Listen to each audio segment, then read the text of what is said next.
word is so meaningful.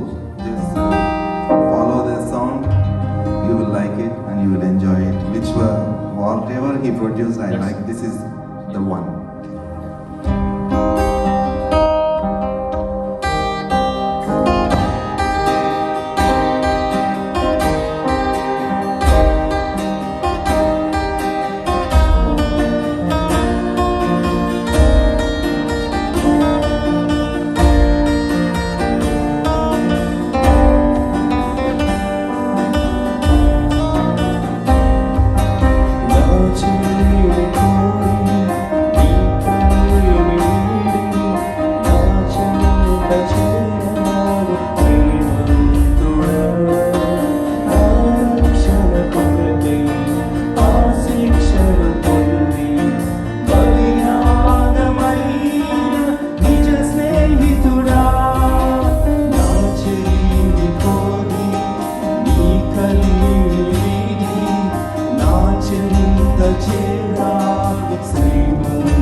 Praise the Lord.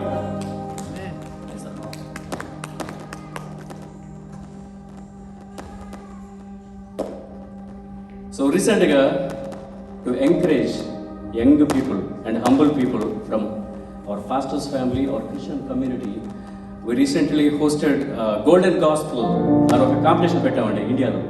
It got like a tremendous response, like 600 plus people participate. So I can guarantee that celebrities ఎవరు participate చేయలేదు, ఎందుకంటే host చేసిన నేను celebrity కాదు, మంది background village background, హంపుల్ background, కాబట్టి నాలాంటి వాళ్ళే జాయిన్ అయ్యారు. అందరూ ఊరు పాస్టర్స్ పిల్లలు, హంపుల్గా ఉన్న పాస్టర్స్ పిల్లలే చాలామంది జాయిన్ అయ్యారు. సో ఈ కాంపిటీషన్ అయిన తర్వాత ఏం చేశారంటే, అందులో చాలామంది కాంపిటీషనే కాకుండా చాలామంది రియల్ లైఫ్ గురించి తెలుసుకోవడానికి నాకు అవకాశం చిక్కింది. ఒక పాస్టర్ గారి ఫ్యామిలీని వాగ్దానం